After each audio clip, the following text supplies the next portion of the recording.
السلام عليكم. في كومنت اتكرر عندي الفترة دي. انا مش من النوع خالص اللي بيهتم بالكومنت السلبية نهائي، ولكن انا حابة ان انا اتكلم في الموضوع ده وهقول لكم ليه. في الفيديوهات اللي انا بتكلم فيها مثلا بعمل اكل او كده، في كومنت دايما بيتكرر اللي هو كلمة pick me، بالذات من البنات. طيب هل انتوا عارفين معنى ايه كلمة pick me اصلا؟ pick me يعني هي في معظم الاوقات بتتقال على البنت، ولكن ممكن تتقال على الولد. pick me يعني بنت بتعمل اي حاجة لمجرد ان هي عايزة تلفت انتباه الولاد. ممكن تقل من نفسها علشان تلفت انتباههم، ممكن تقل من صحباتها البنات علشان تلفت انتباههم.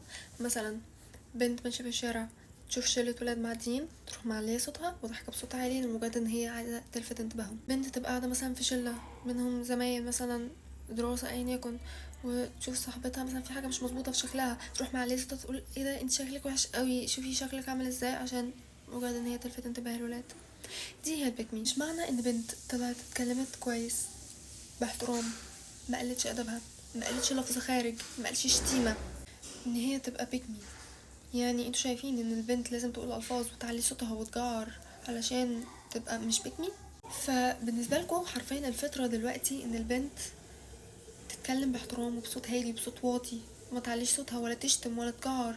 متاسفه في الكلمه دي بالنسبه لكم بيك مي، فلا انتوا عندكم مشكله ومحتاجين تعالجوها يعني. للاسف مش من النوع اللي بيهتم بالكومنت السلبيه خالص، ولكن ان انا متاسفه في الكلمه اللي انا هقولها دلوقتي، ولكن احنا بطبيعتنا شعب زياط. انا اسفه تاني، ولكن احنا حرفيا مجرد ان احنا شفنا الكومنت ممكن مثلا يبقى جايب لايكس كتير، فهقلد الكومنت ده حتى لو انا مش متفق مع رأي الكومنت ده، لا انا هقلده وخلاص. ليه؟ لان احنا يعني زي ما قلت شعب بيحب ان هو يزيد. وليه اصلا اخش اقول كلمه تضايق حد؟ انتي تبقي بنت تروحي تشتمي بنت زيك، مش تشتمي او تقولي عليها لفظ ممكن يضايقها، وانتي عارفه من جواكي كويس ان اللفظ ده لو اتقال عليكي هتضايقي جدا. ليه تعملي كده حبيبتي؟ ليه؟